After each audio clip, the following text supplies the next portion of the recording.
اعوذ باللہ من الشیطان الرجیم، بسم اللہ الرحمن الرحیم۔ بچوں، ہم پڑھ رہے ہیں polo the king of games. تو ہم پہنچے تھے کہ پولو لداخ میں کنگ جام نامگیال کے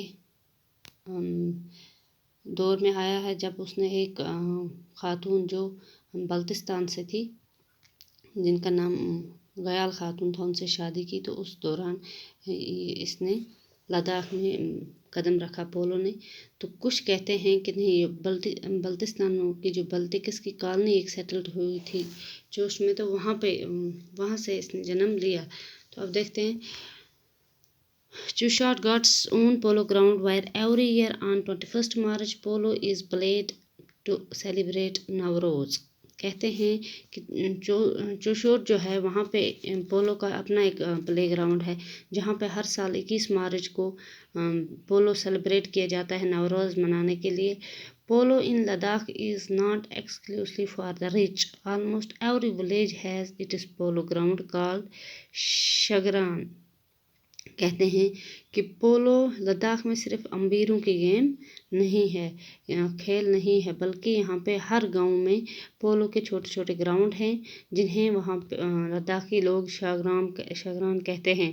and it is played with burrow in many places besides Leh, especially in Dras and Chushot, a big village close to Leh۔ تو کہتے ہیں کہ لگ بھگ یہ لداخ کی ہر جگہ پہ کھیلا جاتا ہے، لیکن لداخ کے ساتھ ساتھ یہ بہت ساری جگہوں بسائڈ لeh کے بغیر دراس اور چوشوٹ جو لeh کے نزدیک دو بڑے گاؤں ہیں، وہاں پہ بھی کھیلے جاتے ہیں۔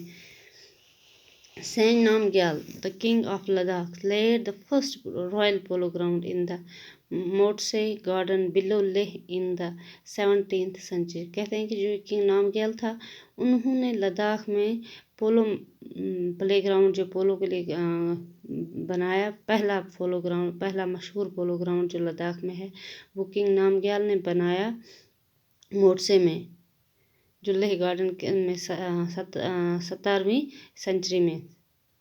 The present polo ground in Leh is in the center of the city۔ تو آج کل جو وہاں پہ پولو گراؤنڈ ہے وہ لeh سٹی کے سنٹر میں ہے۔ Today in Ladakh polo is more than a game۔ کہتے ہیں کہ آج لداخ میں پولو کا ویلیو گیم سے کچھ زیادہ ہے۔